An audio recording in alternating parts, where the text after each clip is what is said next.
Top Med Talk. Nick Mudge here. Welcome to Top Med Talk. This piece is taken from the 8th Australian and New Zealand Symposium of Perioperative Medicine Special Interest Group. Updates in Perioperative Medicine 360, which took place between November the 7th and the 9th of 2019. Hope you enjoy this talk, and if you do, don't forget to check out topmedtalk.com and make sure you subscribe to us on social media as well. More details about that to follow. Before that, let's enjoy this talk. Thank you, Hannah. Okay, next up we have Professor Alison Mudge, who's going to talk to us about the physician's perspective. Alison has an interest in the older patient, also evaluating surgical co-management services, and also has an interest in delirium. Thank you, Alison. Thanks, Jeremy. Thanks very much. So I'm calling myself one physician's perspective rather than the physician's perspective, because I think one of the really interesting things about the approaches this afternoon, even amongst the speakers, but also in the group that I'm very fortunate to be part of that Jeremy has convened that's talking about the perioperative journey, is that we all have really different perspectives. We all think we know exactly what perioperative medicine is, but if you talk to a physician or a geriatrician or an anaesthetist or a surgeon, they'll all have quite a different picture, and it's a little bit like the story of the blind men and the elephant that I'm sure you're all familiar with the blind men who will feel different parts of the elephant, and one thinks that it's obviously a tree because they're feeling their leg, and one thinks it's obviously a snake because they're feeling the trunk. So I think that we all bring different perspectives. So my perspective, I'm a general physician. I'm not going to talk about the perioperative patients I manage because I don't. I'm not practicing in perioperative medicine currently, but I'm really interested in systems of care, and I've been very involved in setting up a perioperative service for vascular surgical patients, which I'll talk about some of the practicalities of, but I'm going to talk about them very much from the perspective of being a health service changer and improver and researcher, so slightly different perspective that's going to really complement some of the stuff that Hannah's been talking about.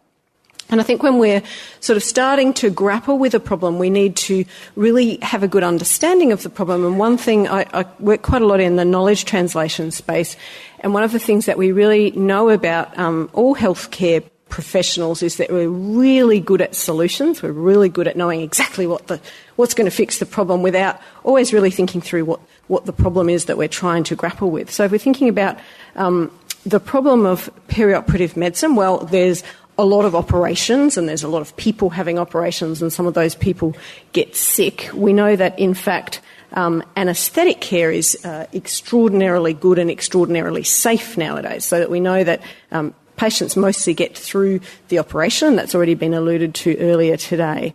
But we know from the audits of mortality, of surgical mortality, that the poor outcomes are mostly in our older, sicker, more comorbid patients. This is not news, but it's a really important fact. And so from a physician's point of view, it's kind of intuitive to think, well, I can get in there. What I'm really good at doing is getting in and really thinking holistically about people who have multimorbidity, and often people who are older, and really being able to get all their chronic diseases a lot better, and I'll be able to really optimise people for clinic. And most of my physician colleagues who become interested in perioperative medicine always start with that. How can I contribute to that journey we've already talked about with preoperative medicine?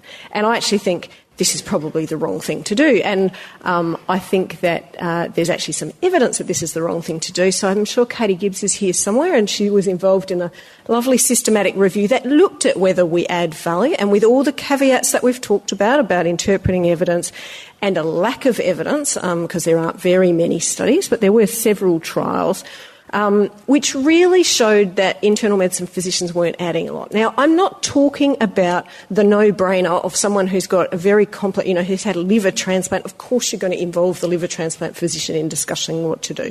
Someone who's got terribly complex cardiac disease, of course you're going to have their specialist physician involved. I'm not talking about those no-brainers. What I'm talking about is it really worth our time going and sitting in clinic and helping to optimise when there's actually already a lot of that activity happening? And I would argue that perhaps that's not our best source of value. And there are a few reasons for this. Firstly, if we look back at that RACS data, nearly all of the mortality is in emergency patients, all right? So nearly all of the mortality, so only 10% of the mortality was in elective patients. So we could keep putting more and more resource and more clever people and time into trying to optimise people, but in fact we'd be taking resource away from the group that perhaps have the worst outcomes, which is emergency presentations, urgent presentations, and indeed non-operative cases. So non-operative surgical patients often have poor outcomes, and they're a group that are completely underrepresented in the literature and in fact often have really complex medical needs. So we need to make sure we're not creating systems that actually move resources away from those patients. We also know that complications do occur reasonably commonly. There's been a lot of focus on single organ complications. So we want to think about what heart attacks and respiratory failure, and all because they're bad outcomes. But in fact, they're relatively uncommon. This is a beautiful study, the SAGES study, so Gleason's paper published a couple of years ago, that shows that in fact these are only Clavien-Dindo 2 and above complications. And you can see overall, a total number of 8%. So this was older patients over 70, having elective surgery. And complication rates are certainly much higher in emergency surgery. But the big complication was delirium. So outstripping all of those others 3-1. Now, we've ignored delirium for a long time because we're actually really bad at calling it, at diagnosing it, and so it's been invisible. And we've kind of gone, well, it's not surprising, they're old, they got confused afterwards. But it is the biggest complication, and it's got really good evidence around prevention compared to a lot of these other complications, that in fact the evidence about optimisation and preventing these complications is actually remaining fairly weak. So we know that 30% or more of post-operative delirium can be prevented by some fairly straightforward strategies. And so in this systematic review, in both surgical and medical patients, so these are the surgical studies preventing delirium, there are a number of quite straightforward strategies that we know can reduce delirium, and these have already been, some of them have been touched on already. So these are early and adequate nutrition, early mobility. We haven't talked about activities for social and mental engagement, so keeping your mind active is actually an important strategy, and then pain management and sleep management. And these are really common to all effective delirium prevention programs, but we've already talked about how they can be really hard things to do. Now, they're starting to sound very much like the post-operative components of ERAS. So they've already been kind of brought up in ERAS. And this comes back to my elephant analogies, that we're all often talking about the same things, but we are using slightly different language from our different schools. Now, the problem with the post-operative elements of ERAS, and if you are an emergency presentation, then they're really the ones that are going to affect your outcome, is that even overall, it's the post-op bits that are the most important for determining your outcome. So we can get everything else right, but if we don't get those post-op elements right, we're unlikely to have good benefits. But they're also the ones with the lowest compliance, and they're the ones with the earliest drift. So there is now buckets of evidence about places that effectively implement their ERAS protocol, and then it drops off fairly quickly after that initial resource in implementation. It sort of dries up a little bit, and it's the post-op ones that drop first. So these complex, these simple strategies that are actually complex to do in practice are really the things that we need to be thinking about. And I agree that measurement is really important, but I'm going to bring things back to a really micro level of thinking at a ward level how you might try to get some of these things done. And so I'm going to talk about a study that we've had published this year, finally, after a long time, that is a modest pre-post study in a vascular surgical ward, because vascular surgical patients are another very high-risk group. There's been a lot done in orthopaedics, but a lot less done in other vulnerable groups. About half of our vascular surgical case mix is urgent or emergent, so they're a very, and obviously high burden of comorbidity in terms of cardiac disease, pulmonary disease, end-stage renal failure. So we were interested in trying to create a system-level intervention, and we were interested in introducing physician management on the ward for these patients, so not a pre-op clinic, but what are we going to do with their management on the ward, combined with a specific delirium prevention program. So I had developed and implemented a delirium program on a medical ward, and our vascular team were very interested. And we had a fantastic director of vascular surgery and professor of vascular surgery who was really keen at looking at this model. The lead clinician on the ward did have some concerns. So his concerns were that he didn't want it to become the orthopaedic model, that he wanted the surgeons to retain control of the patients, that they felt that they didn't want their registrars de-skilling by having a medical team running. And he was really not terribly keen on a co-management model. He was happy to begin with some proactive consultation. And he was very firm about what things the physicians were allowed to touch and not touch. So we were not allowed to touch wounds or antibiotics, for instance. So there was a lot of negotiation. In fact, we had many months of negotiation about what this model would look like. That was informal negotiation, but really that beginning team building. And I think, I can't emphasise how important that initial team building and sorting out what the initial boundaries are. The other thing is he would never have time to come on a combined round. That was a ridiculous thing to think about. Until about 6 months down the track when two of his junior colleagues began rounding with my physician colleague who actually does the work in this service. I just talk about it. And then suddenly the director's like, so where's my ward round? And so over time, so these things take a lot of time to evolve. They were a unit that were really proud that they had a weekly discharge planning meeting, which the doctors didn't go to, but the social workers and the nurses did weekly discharge planning. Now, coming from a general medical background with daily multidisciplinary team meetings about discharge planning, this was almost inconceivable. But you're not going to say, well, that's hopeless, you're going to need to change that. It's this very careful negotiation about would it be possible for us to have a daily huddle between the physio and the doctor and the nurse as a starting point, and gradual iterative improvement. So that co-management model did take quite a lot of negotiation and has certainly evolved quite a lot over time. But the primary focus is on the older patient with multiple comorbidities, and it's driven partly by the surgical team but also partly by the medical registrar. We were able to put in a half-time senior registrar, an advanced trainee in general medicine, as well as a little bit of physician time, and we're able to do that within existing resources, luckily. And we also got a grant for an additional allied health assistant, which is an important part of our Eat, Walk, Engage model.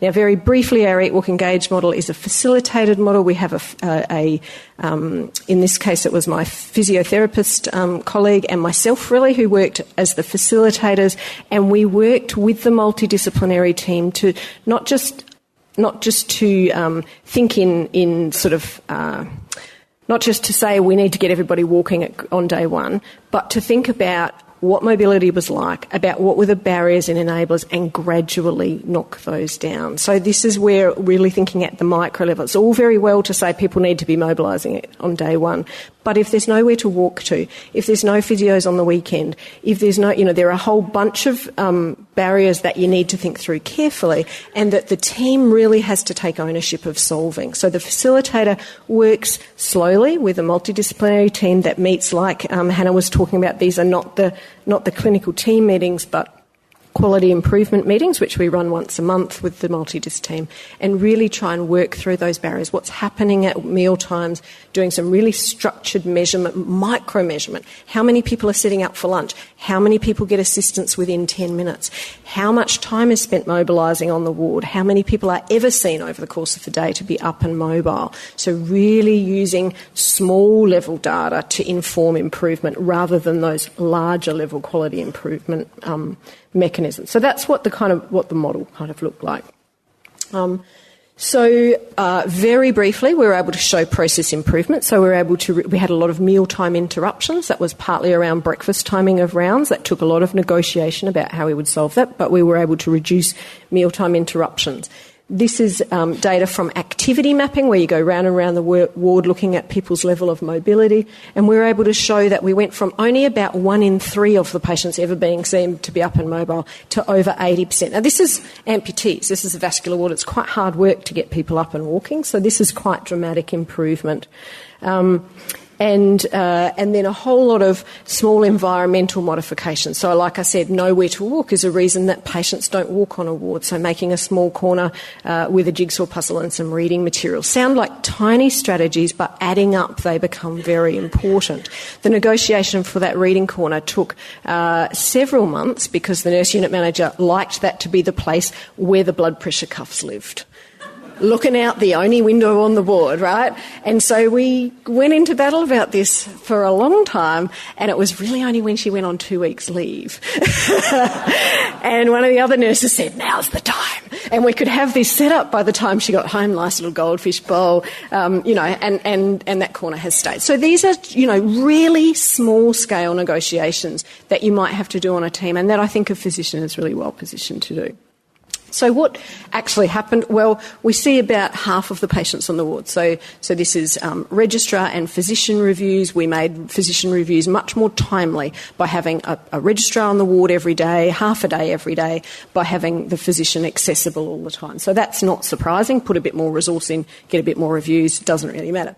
What we're interested in was did it change other reviews? Now, the remarkable thing here is that 40% of patients were getting reviewed by other physicians. This is cardiologists, renal physicians, lots of end-stage renal failure and renal replacement therapy, other physician colleagues, as well as geriatrics, specialty nursing like our heart failure nurses, those sort of things. So a lot of busyness for these patients. They're complicated patients. And we sort of thought that if we were seeing them, other people wouldn't have to, and that wasn't the case at all. Very disappointing.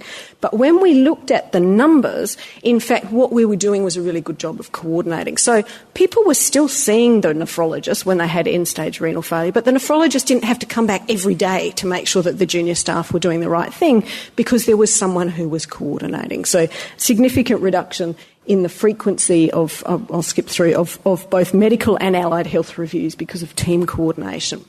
So with all of these things, we did a pre-post trial where we were able to measure some patient outcomes. Delirium and functional decline were what we were really interested in, and they were reduced by about a third. We're not talking about p-values this afternoon at all, obviously. So small study, pre-post trial, some differences, but differences, the kind of differences the literature should be telling us. So quality improvement project, and in our emergency subgroup, a very dramatic reduction. So you can see beforehand a third of patients with delirium and functional decline, and that was reduced in our very much by the intervention. And at system level, so if we compare the data, our administrative data for people aged over 65, the year before and the year after this was implemented, we had a 0.8 day reduction in our median length of stay, more than 20% higher rate of going home rather than to subacute care, so very important outcome for patients. And a small but non-significant reduction in mortality, because mortality is pretty low in this group anyway, because it's an excellent centre. So system-level outcomes that are reflecting the patient-level outcomes shown in the trial. So in summary, I think this is the kind of model for the way that physicians can really add value, because in fact as a general physician, rather than sitting and seeing several high-risk patients who are already being seen under really well-structured processes by good anaesthetists, I think that we can really bring that conducting the ward, and I think Hannah's already talked about that in orthogeriatrics, so that being able to comprehensively assess the patients. I haven't talked about the medical care, all the usual stuff, how bad are their fluids, what's happening with their heart failure, all the day-to-day stuff, what's their hyponatremia. We're not, we're good at doing that. We can just get on and help the junior staff with doing that on the wards. But coordinating the teams, making sure there's good coordination, staying focused on discharge, teaching the junior staff who are often abandoned on the wards during the daytime when the surgeons are in theatre, and really helping to contribute to these small cycles of meaningful ward quality improvement are really within the skill set of the general physician, and I think particularly should be focused on the wards that have these high-risk patients that really don't have all that lovely time for optimisation because they just end up through emergency department on a trolley in theatre, and whose outcomes we know are really poor. Thanks.